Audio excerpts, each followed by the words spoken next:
అందరికీ నమస్కారం. Welcome back to our channel TG రైతు. తెలంగాణ రైతన్నలకు జబర్దస్త్ గుడ్ న్యూస్. మరి మంత్రి తుమ్మల నాగేశ్వరరావు గారు అయితే రైతన్నలకు తాజా శుభవార్తలు అయితే తెలియజేశారు. అలాగే ఒక బాధాకరం విషయాన్ని కూడా రైతన్నలకు తెలియజేశారు. అంటే డైరెక్ట్గా చెప్పకపోయినా ఇండైరెక్ట్గా అయితే రైతన్నలకు బాధాకరమైన విషయమే.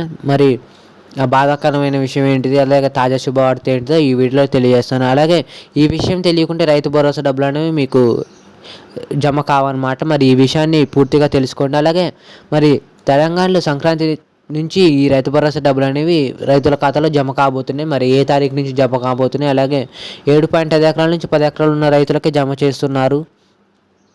అలాగే ఇంకా మరిన్ని విషయాలను ఈ వీడియోలో తెలియజేస్తాను. ఈ వీడియోని పూర్తిగా చూసి మీ అభిప్రాయాన్ని కామెంట్ రూపంలో తెలియజేయండి అన్నమాట. మరి తాజాగా వచ్చిన ఆర్టికల్ ప్రకారం చూసుకున్నట్టే తెలంగాణ కాంగ్రెస్ ప్రభుత్వం సంక్రాంతి నుంచి రైతు భరోసా పథకం అమలు చేస్తామని చెప్పింది. చేస్తామనే విషయం తెలిసిందే. రైతన్నలకందరికీ ఈ రైతు భరోసా డబ్బులు అనేవి సంక్రాంతి నుంచి విడుదల చేస్తామని చెప్పారు. అయితే ఇంకో 2 వారాల్లోనే టైం ఉంది. ఇంకో 2 వారాలు టైం ఉండగా ఈలోగా గైడ్లైన్స్ రిలీజ్ చేయాలి, అర్హులైన గుర్తించాలి, టైం అయిపోతుంది. కానీ ప్రభుత్వం దీనిపై ఎలాంటి దృష్టిని సాధించలేదన్నమాట, కనిపించడం లేదు. కారణం ఏంటంటే అధికారులు నిర్లక్ష్యం. ఇంకా రైతన్నల ఇప్పుడు ప్రభుత్వం ఏం చేసింది, కొత్తగా శాటిలైట్ ద్వారా శాటిలైట్ ద్వారా పొలాలను సర్వే చేస్తుంది.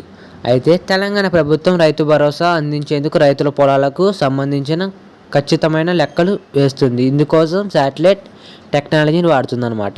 ప్రభుత్వం సాగు చేసే భూములకే ఈ రైతు భరోసా డబ్బులు అందించాలనే విషయంతో శాటిలైట్ టెక్నాలజీ వాడుతుంది. అయితే శాటిలైట్ ద్వారా పొలాలను సర్వే చేస్తుంది. ఏ పంటలో సాగు ఉందో శాటిలైట్ చూపిస్తాయి. అలాగే ఏ పొలం ఎంత ఉందో, ఎన్ని ఎకరాల వరకు ఉంది, అలాంటి అన్ని వివరాలు శాటిలైట్ డేటా యాప్లో కనిపిస్తాయి.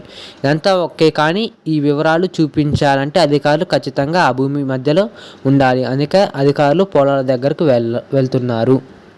అయితే ఈ శాటిలైట్ సిస్టమ్ ద్వారా ఏంటిదంటే నేరుగా అధికారులు పొలం దగ్గరికి వెళ్ళి అక్కడ మధ్యలో ఉండి ఆ శాటిలైట్ టెక్నాలజీని ఆన్ చేసిన తర్వాత ఆ రైతన్న ఎన్ని ఎకరాల వరకు సాగు చేస్తున్నాడు, అలాగే ఎన్ని ఎకరాల వరకు ఉంది అనే దానిపై ఆ శాటిలైట్ అనేది ఒక పూర్తి వివరణ అనేది ఇస్తుంది.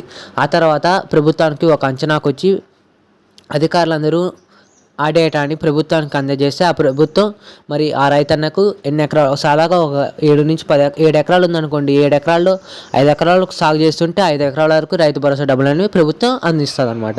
అయితే ఈ విషయంలో ఇంకా అధికారులు లేట్ చేయడంతో ఈ రైతు భరోసా డబ్బులు ఇంకా పని అయితే సాగలేదన్నమాట.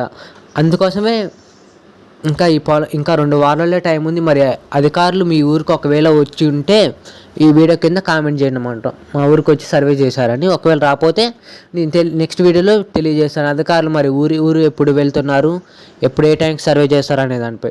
మరి తాజాగా జరిగిన ఒక సమావేశంలో మంత్రి తుమ్మల నాగేశ్వరరావు గారు ఒక తాజా శుభవార్తను తెలియజేశారు. ఏంటో చూద్దాం.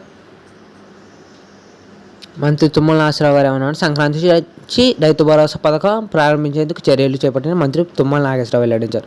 సాగు చేసే భూమికే పెట్టుబడి సాయం. మరి సాగు చేసే భూమికి శాటిలైట్ సిస్టమ్ ద్వారా ఈ పెట్టుబడి సాయం అనేది ప్రభుత్వం అందజేయబోతుంది. ప్రస్తుతం వ్యవసాయ అధికారులు రైతుల పేర్లు నమోదు చేస్తున్నారని తెలిపారు. సర్వే నెంబర్లు వారీగా గ్రామంలో సాగు వివరాలు సేకరిస్తున్నారు.